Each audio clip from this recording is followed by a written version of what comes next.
Alhamdulillahi rabbil alamin alladzi khalaqas samawati wal arda wa ja'ala adh-dhulumati wan nur. Asyhadu an la ilaha illallah wahdahu la syarika lah wa asyhadu anna Muhammadan 'abduhu wa rasuluhu sallallahu alaihi wasallam. Allahumma salli wa sallim wa barik ala sayyidina Muhammad wa ala alihi wa ashabihi ajma'in. Amma ba'du fa ya ibadallah, usikum wa nafsi iyaya bittaqwallah faqad fazal muttaqun. Ittaqullaha haqqa tuqatih wa la tamutunna illa wa antum muslimun.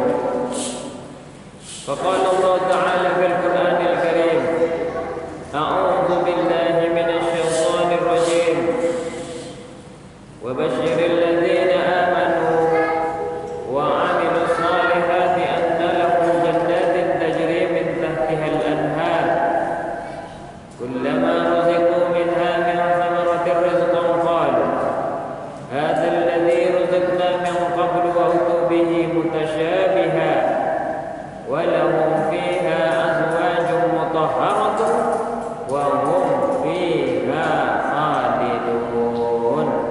Shadaqallahul azim. Kaum muslimin, hadirin sidang jemaah Jumat yang dimuliakan Allah. Di Jumat ini dan seterusnya saja, mari sama-sama kita meningkatkan takwa. Meningkat bukan malah menurun. Kita kerjakan perintah-perintah Allah, apa saja yang Allah perintahkan, lalu kita tinggalkan larangannya Allah. Kita bersyukur alhamdulillah, sampai detik ini Allah masih beri nikmat siapapun kita, yang di dalam masjid ini atau di luar masjid masih diberi nikmat. Allah masih berikan kita kekuatan, Allah masih berikan kita udara, kita masih bernafas, Allah masih berikan kita akal yang waras. Betapa banyak orang di rumah sakit jiwa, fisiknya sehat, usianya muda, tapi tidaklah waras, nikmatnya hilang. Dan banyak lagi nikmat, kalau kita menghitung nikmat yang Allah masih beri kepada kita ini, maka tidak sanggup kita untuk menghitung-hitungnya. Salawat beriringkan salam, marilah sama-sama kita hadiahkan kepada Nabi kita, Nabi besar Muhammad sallallahu alaihi wasallam. Allahumma salli ala Sayyidina Muhammad wa ala ali Sayyidina Muhammad. Assalamu alayka ayyuhan nabiyyu wa rahmatullahi wa barakatuh. Mudah-mudahanlah kita semua yang ada di sini, Masjid Al-Hidayah, juga orang-orang yang beriman, keluarga kita, saudara kita, teman kita, mendapatkan syafaatnya Rasulullah. Itu berguna baik di dunia maupun di akhirat. Amin ya rabbal alamin.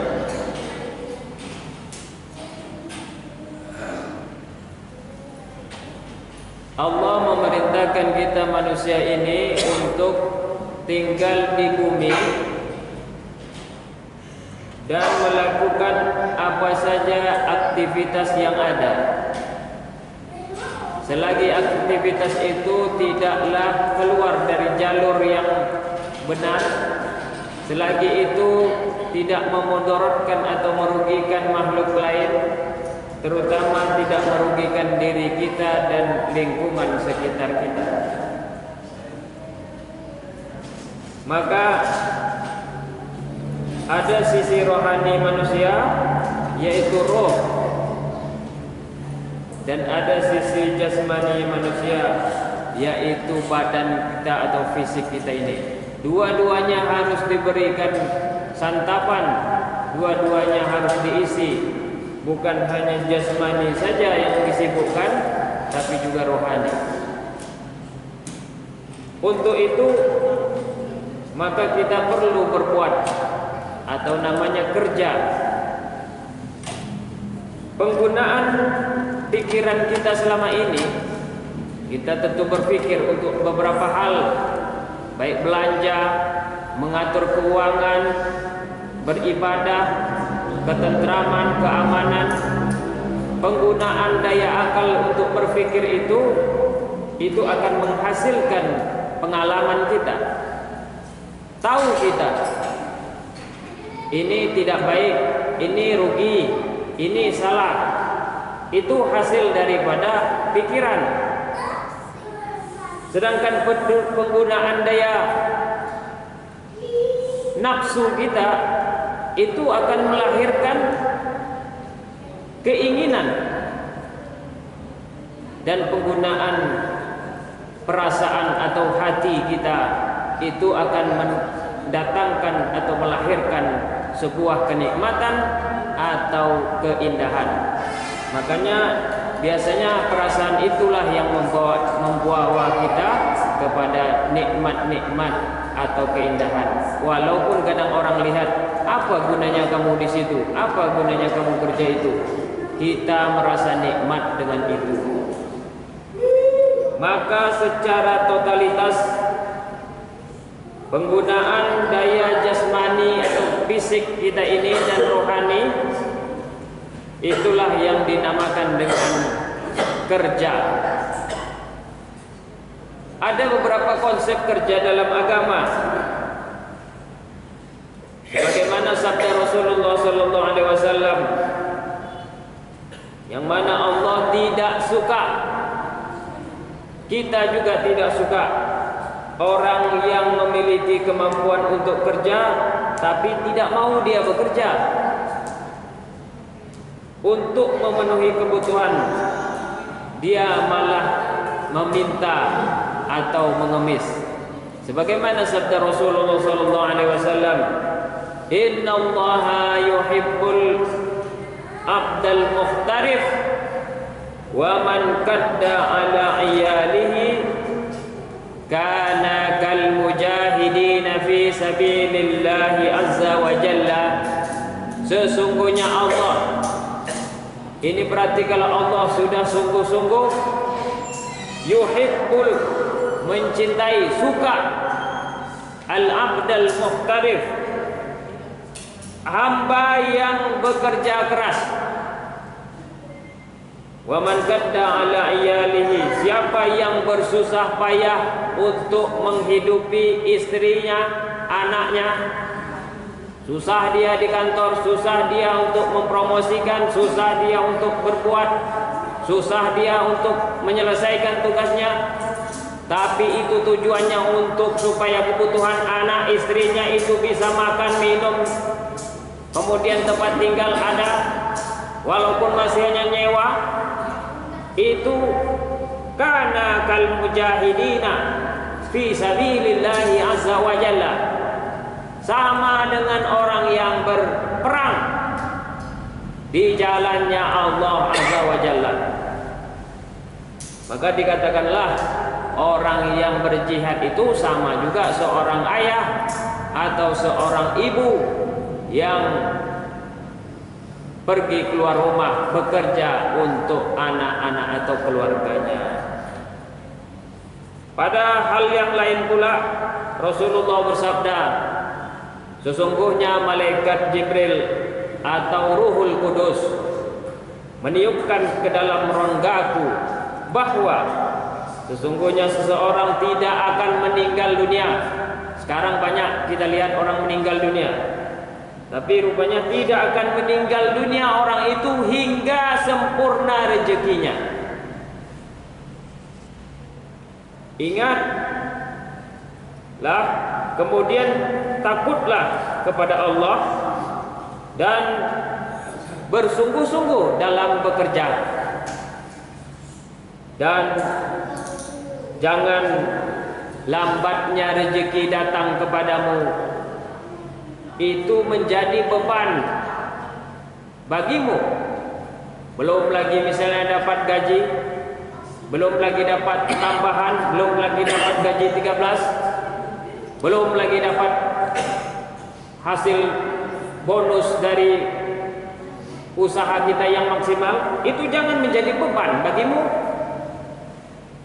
Sebab sehingga kamu mencari rezeki dengan jalan yang lain. Kamu berjudi, kamu mencuri, mencari jalan maksiat kepada Allah. Sebab sesungguhnya apa yang berada di sisi Allah tak dapat diraih kecuali dengan pendekatan diri kita atau ketaatan kepada Allah. Makanya dikatakan iyyaka na'budu, hanya kepadamu kami menyembah. Setelah itu wa iyyaka nasta'in, hanya kepada Engkaulah ya Allah kami meminta pertolongan. Pertolongan Allah untuk rezeki kita, pertolongan Allah untuk rezeki istri kita, pertolongan Allah untuk rezeki anak kita. Ada berbagai macam prinsip kerja.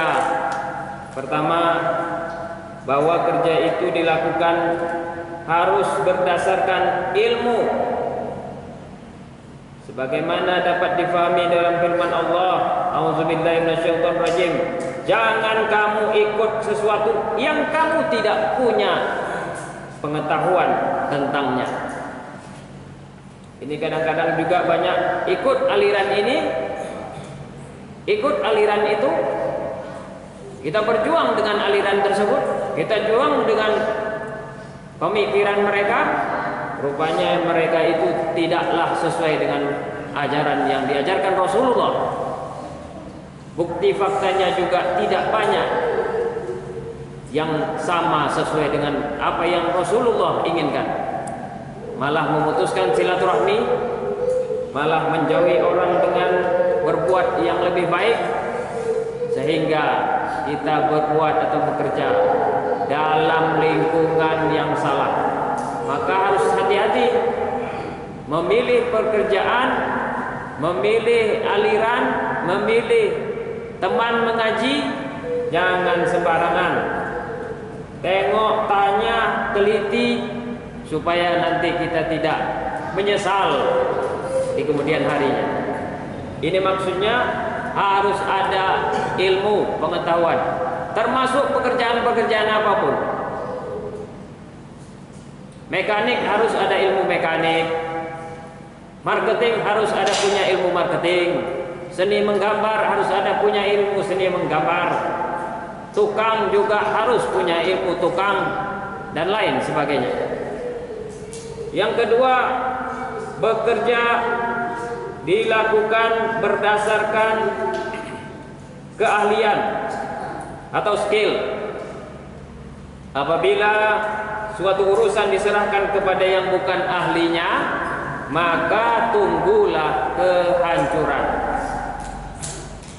Ketiga, berdasarkan atau orientasi kepada hasil yang baik, sebagaimana dapat dipahami dari firman Allah, Dialah Tuhan yang telah menciptakan mati dan hidup untuk menguji di antara kalian yang dapat melakukan pekerjaan yang ahsan atau yang terbaik. Kamu akan dikembalikan kepada yang Maha Mengetahui yang gaib dan yang nyata. Lalu Dia memberitahukan kepadamu tentang apa yang telah kamu lakukan itu. Maksudnya semua kita ini, apa yang saja kita lakukan, itu nanti kita lihat. Sekarang semuanya kita sedang direkam, dipantau, dicatat. Kemudian nanti kita akan melihat hasil dari perbuatan kita semua ini. Mau yang kecil atau yang besar, mau yang dipuji orang ataupun jarang dipuji orang. Keempat, pekerjaan itu diawasi oleh Allah dan Rasul dan masyarakat. Oleh karenanya, dilakukanlah dengan penuh tanggung jawab. Jangan separuh-separuh, jangan hanya sekedar formalitas. Buat wakaf, jangan wakaf yang separuh-separuh. Buat ambil zakat, jangan ambil zakat yang separuh-separuh. Buat kegiatan-kegiatan, jangan separuh-separuh. Kalah kita dengan orang-orang barat. Mereka memang terus serius sampai mereka menemukan hasil yang maksimal. Bekerjalah kamu, maka Allah, Rasul dan orang-orang yang beriman akan melihat pekerjaanmu. Surat At-Taubah ayat 105. Dan yang terakhir, pekerjaan dilakukan dengan semangat atau etos kerja yang tinggi. Bekerja keras dengan etos tinggi digambarkan oleh sebuah hadis sebagai orang yang tetap menabur benih sekalipun besoknya akan terjadi hari kiamat. Inilah konsep-konsep sederhana tapi sudah sering kita dengar dan menumbuhkan kembali semangat kita. Bukan dilihat karena orang itu berbuat begini, ketika ada bos berbuat kerja keras, ketika tidak dipantau lagi malas-malas, kita ikut-ikutan pula. Bukan begitu. Tapi ini demi diriku yang akan aku lihat nantinya di akhiratku. Fa'tabiru ya ulil absar la'allakum tuflihun.